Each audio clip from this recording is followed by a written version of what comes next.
ซื้อน้ำก่อนคำเตือนแล้วครับซื้อน้ำกินน้ำหมักโนดน้ำหมักงอน้ำมันจะมีเพื่อเหรอคือเดียวได้บอกกาแฟนมนี่โจทย์เท่าไหร่โจทย์เท่าไหร่20,000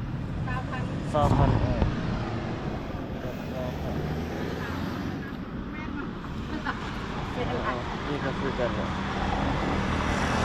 นี่จะซาวเดียวโซโล่น้ำจืดเต้าหู้ซอสเขียวกาแฟเอานี่ก็ได้กาแฟโจทย์เท่าไหร่กูเป็นโจทย์ซาวอ่ะได้ขึ้นอันนี้13แม่จนเนาะเดี๋ยวตอนนั้นคิดว่าซาวครับ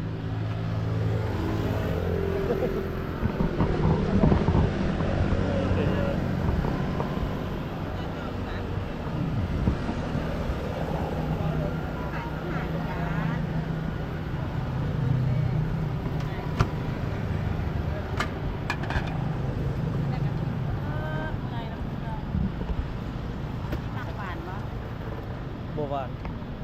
อันอื่นขึ้นมันไม่ใหญ่คือเดียวเงินเดือนก็บวขึ้นคือเดียว20,000เนาะโอเคคนแล้วเต็มคุณบ่มีซ้ำไม่หนังก็แพงขึ้นโอเคขอบคุณคือกาแฟ20,000 ชิ้น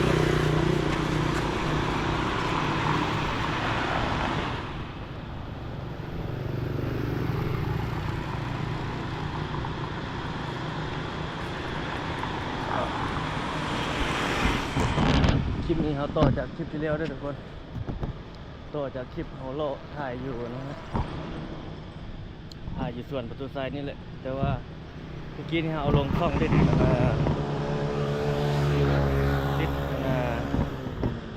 สะแนววันนี้มาถ่ายลงช่องดิดพาโล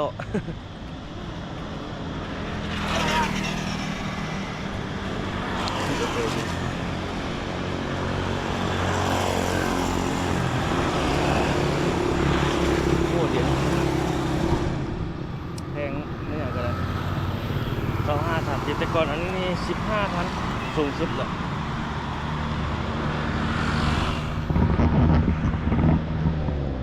นี้ไม่อย่างกระแพงขึ้นบัดเรือแต่เงินเดือนบ่ขึ้นอีกหมดเลยค่าของชีพสูงขึ้น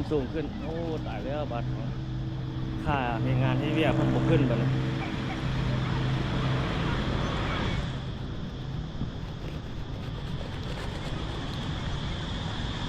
ผู้สาวเขาจะทำถ่ายรูปน้ำพุนี่ปิดอะไรจังหน่อยคนไหนเพิ่นจะเปิดเนาะ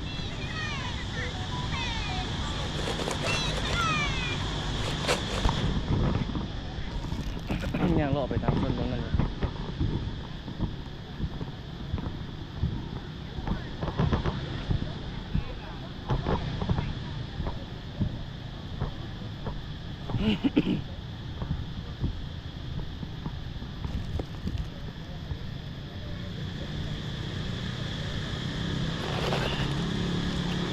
ย่างออกกำลังกายเลยผ่านย่างเลาะบนย่างชมน้ำพุทั้งหลังเอาเพิ่นปิดเลยโอ้เสียงจักจัน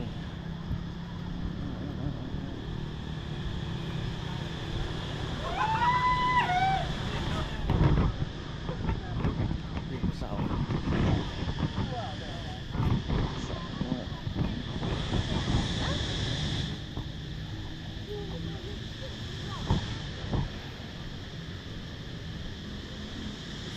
น้อย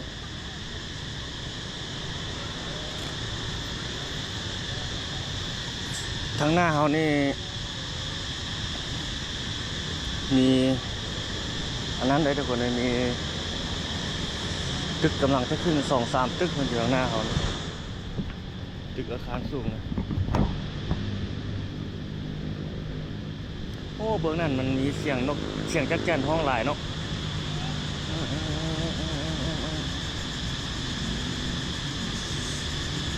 มีขายนมขายเนยขายกระหลอกกระแลม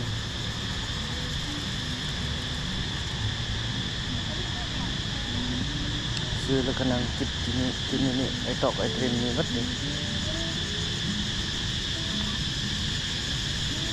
โอ้เสียงจักจันฮอง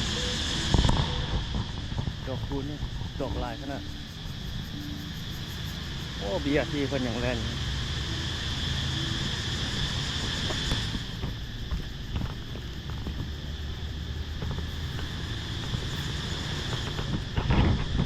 บรรยากาศย่างรออยู่ส่วนประตูไซด์ทุกคน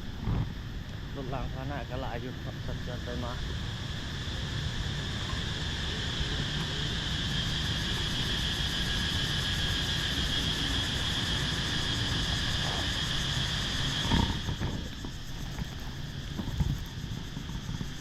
โอ้น้ำพุนี่มันเก่าแล้วจังหน่อยเพราะได้เปิดตึม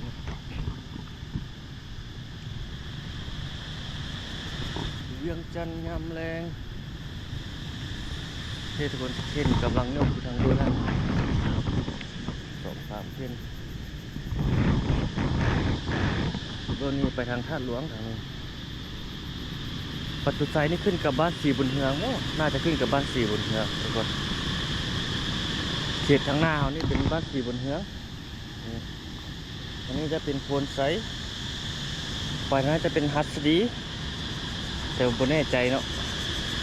บ่แน่ใจว่าขึ้นจุดนี้ขึ้นกับบ้านอย่างถ้าท่านใดรู้คอมเมนต์บอกเขาในเด้อข้างหน้าเป็นถนนใกล้ชอนผมวิหารเงาไปจนฮอดตอนนู่นนั่นแหละ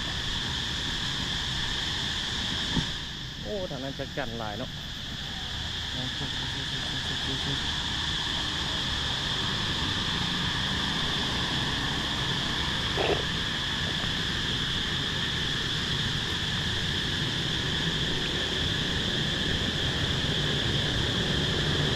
โอ้ขึ้นหลายแล้วตึกข้างหน้าให้ผมเริ่มหลายจักแก่นห้องมันก็หลายตัวนะมื้อนี้เป็นแรงของเมื่อวันที่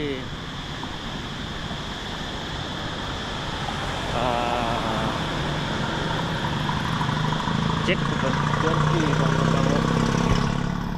เรียกจันทร์บ้านโอ้ตุกกองนี่มันหลายกว่าตัวนึงเดี๋ยวเซ็ตกองกัน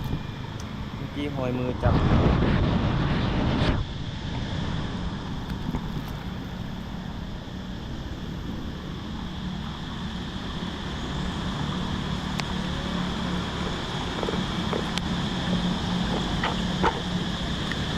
มืดไวขนาดนั้นน้อยเดียวเลย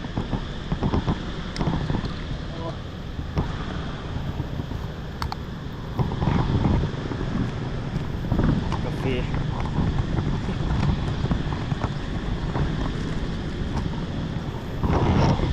โอ้เสียงจัดๆเนาะลมเลยได้มีตึกขึ้น2ตึกทุกคนขั้นตึก1นี่แล้วก็อยู่นี่ตึก1ก็อยู่นี่ตึก1กันครับว่าขึ้นนี่3ตึก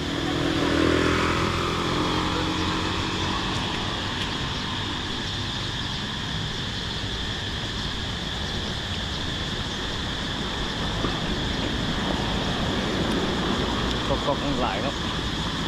แรกอยู่บ้านเรารถใหม่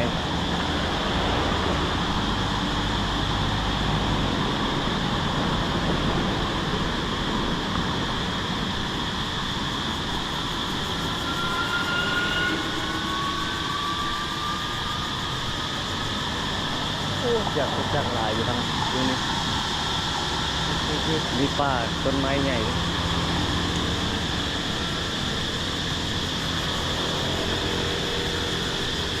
เขาจะย่างอ้อมไปทางนั้นพวกนั้นเขาจะคิดส่วนประตูไซเวียงจันทร์ยามแรง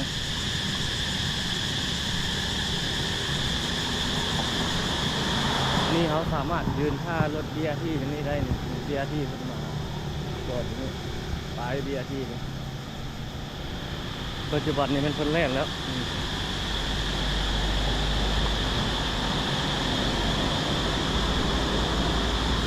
สีสันใหม่ในเวียงจันทร์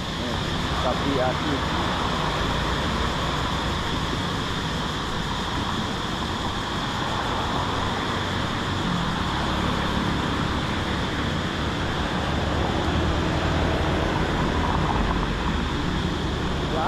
บ้านเฮาก็ได้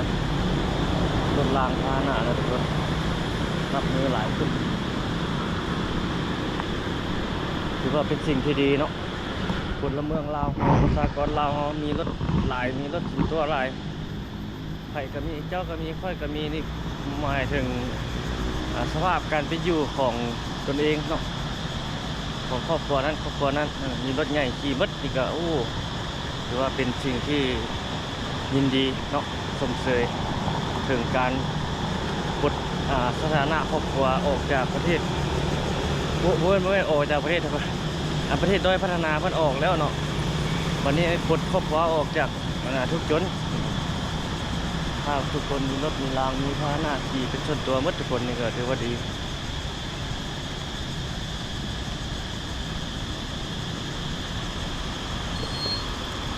บรรยากาศสดๆเนาะทุกคนประตูไซเวียงจันทน์บ้านเฮาจักหน่อยเพิ่นยังเปิดอีกน้ำปูน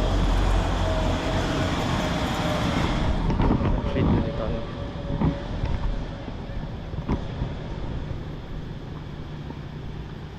เบื้องนี้เป็นสำนักงานนายกรัฐมนตรี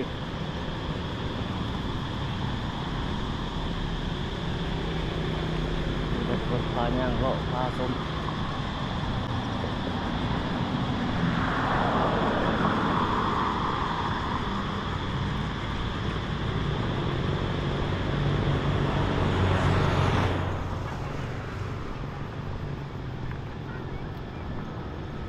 นักท่องเที่ยวกันหลายทั้งภายในและต่างประเทศ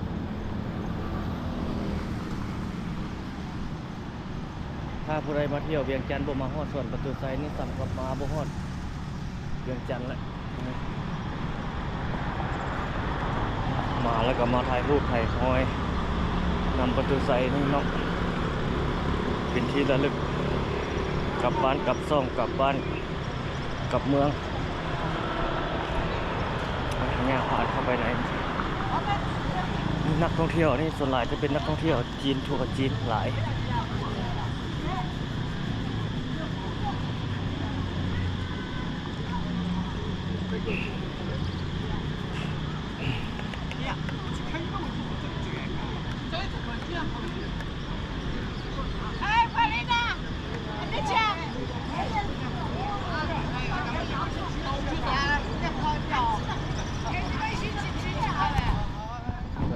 ถ่ายรูปถ่ายคอย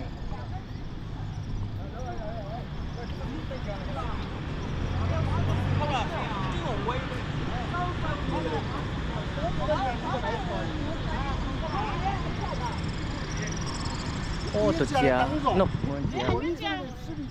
นกแอ่นมันน้อยๆนกแอ่นมาคอนกแอ่นนะจี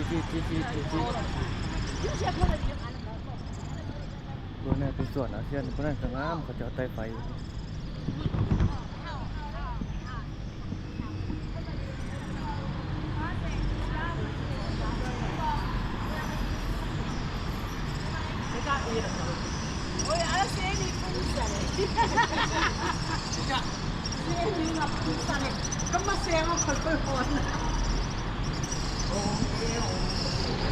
โอ้โห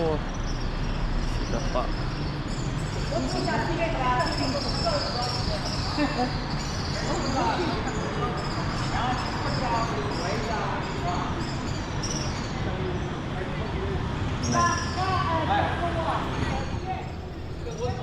กท่องเที่ยวมาเพื่อมาถ่ายรูปถ่ายคอย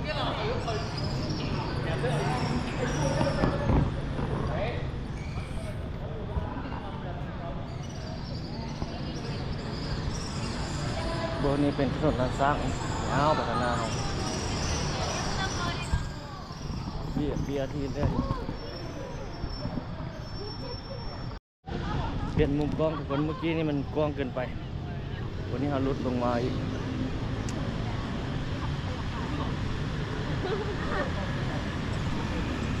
เบียร์ที่จะบริผ่านถนนลาดสร้างด้วยทุกคนเลยจะมานี่แล้วก็เกี่ยวเข้าไปนี่คืนทางนี้ก็มาอีกแล้วในเบียร์ที่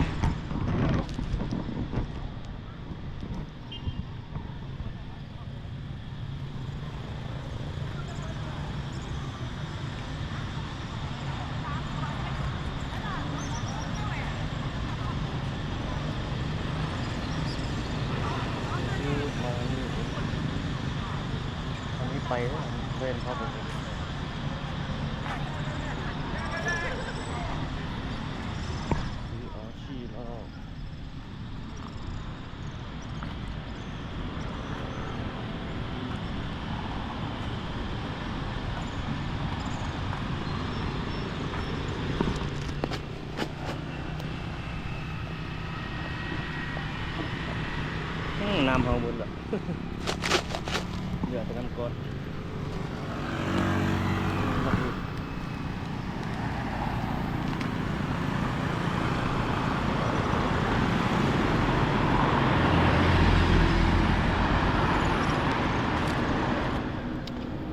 อนุสาวรีย์ประตูไซเวียงจันทน์ยามแรง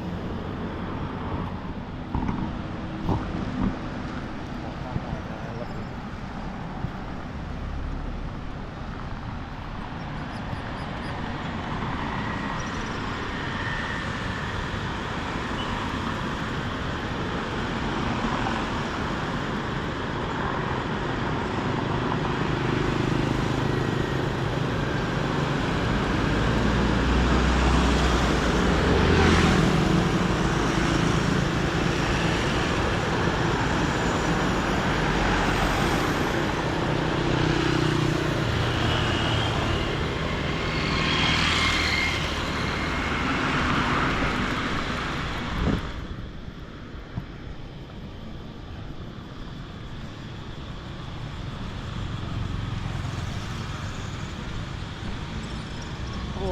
อันนี้งามเลยไฟหน่อยไฟแสงสีโอ้โหขอท่าเพลงใหม่ขึ้น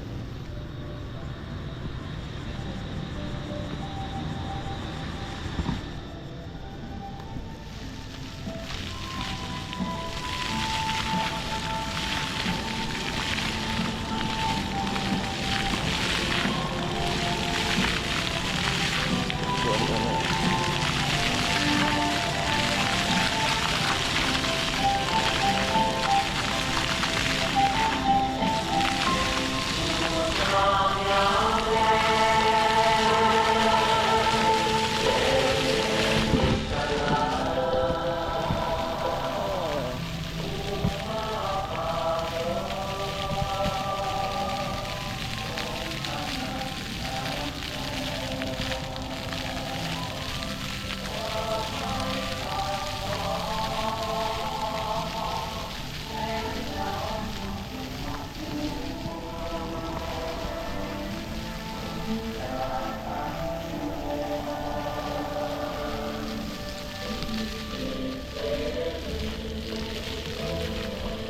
ข้ามมาไทย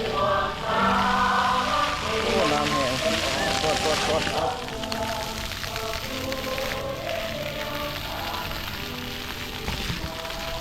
นี่วะแห้ง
ากาศสดๆจะเป็นเชิงประตูไฟทางทุกท่านเลยว่า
เจ็ดมุมแบบนี้เจ็ดมุมแบบนี้เอามาให้ส่วนน้ำพุให้ทุกคนได้เบิ่ง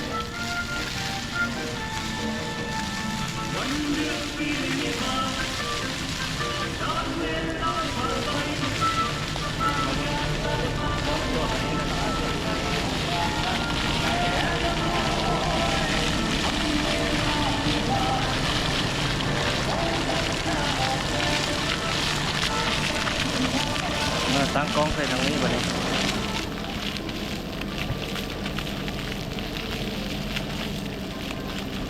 งามเนาะบรรยากาศสุดไทยให้ทุกท่านได้ดูได้ชมเนาะสิ่งนั้นสิ่งนี้เปลี่ยนไปเปลี่ยนมาได้ประเทศเนี่ยมันจะมีเพลงเกี่ยวกับแบบลาวๆเขาเพลงลาวเขาเอกลักษณ์แบบลาวๆแล้วก็มีไฟมีน้ำขึ้นแบบนี้ประกอบผสมประกอบ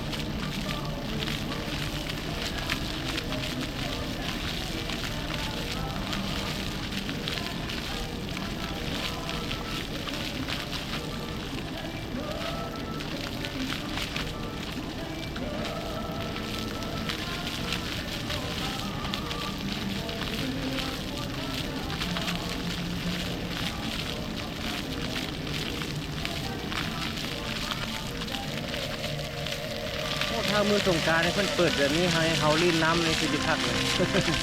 เนาะเห็นน้ำสูงขึ้นเลยนี่วัดไปเพลงหนึงละรอท่าเพลงต่อไปแบบนี้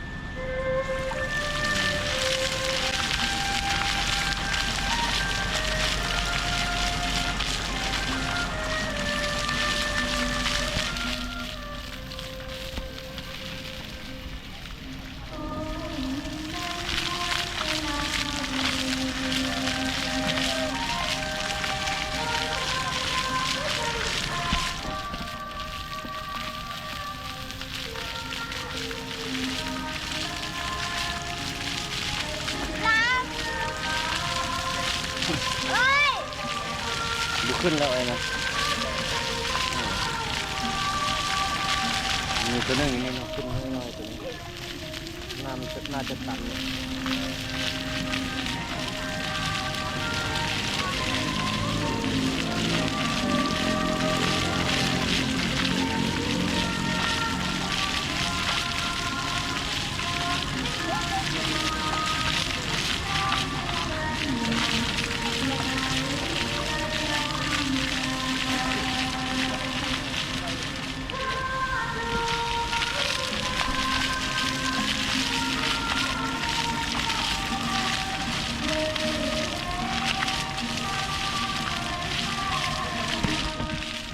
8 นาที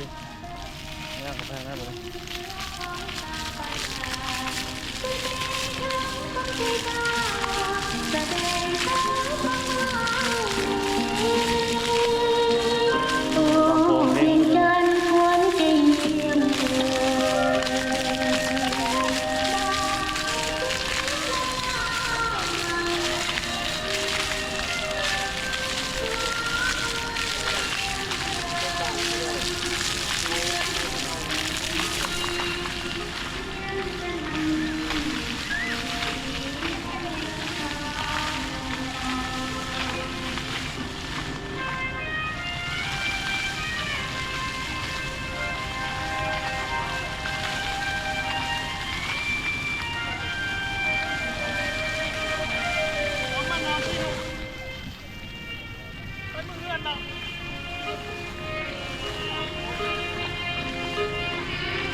ทุกคนได้เบิ่งถ่ายน้ำพุเนาะเอาไว้พบกันใหม่ในคลิปโดยไปทุกคนนอนถ่ายอัปเดตในเรื่องนี้ทุกท่านได้ดูกัน